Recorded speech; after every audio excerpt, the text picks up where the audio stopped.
as Kenyan President Uhuru Kenyatta concludes his visit to China, one of the issues accomplished on his agenda was the protection of the country's wildlife. Part of the $5 billion agreed signed between the two states will be going towards wildlife protection. And this agreement is timely because hundreds of elephants and rhinos have been slaughtered in recent months. And as the poachers grow more sophisticated, wildlife officials in Kenya are stepping up their efforts to curb the vice. CCTV's Maria Galang tells us more.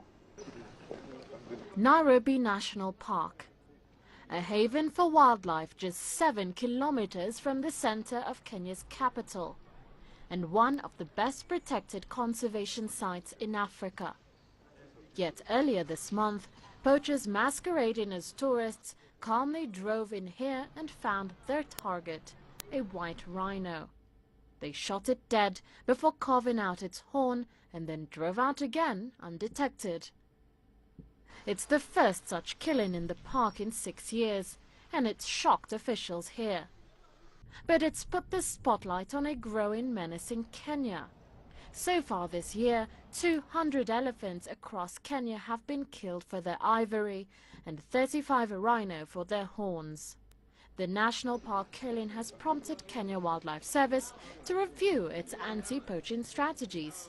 When our men are doing ground patrols, we offer them aerial cover because we got an air wing with several aircrafts, and we give them that backing, and that ensures that we are able to cover bigger ground, because even the aerial surveillance alone is able to tell us whether we have illegal activity inside our protected areas or not.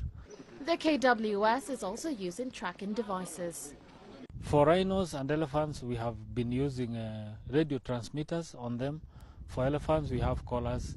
And of course, for rhinos, we have mechanisms that we apply these transmitters so that we can be able to tell where some of these animals are at any one point.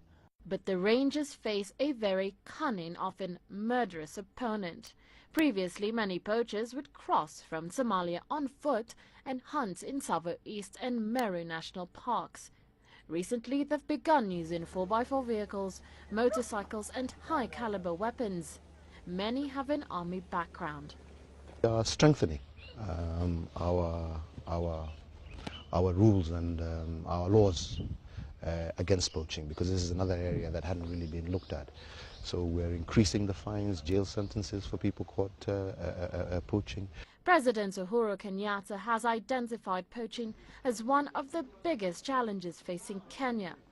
But it isn't a new problem. Kenya has struggled to increase the population of rhino and elephant for decades.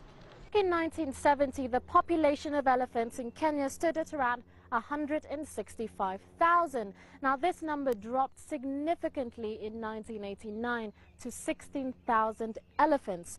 This pile of ashes are the remains of 12 tons of ivory that former Kenya President Daniel Arap Moi burnt back in 1989. Over the years, however, the number has over doubled to 38,000 elephants. Legislation is coming that will mean 15-year jail sentences for poaching. But officials say the reality is the killing will continue as long as there's demand from buyers in the Far East. Maria Galang, CCTV, Nairobi.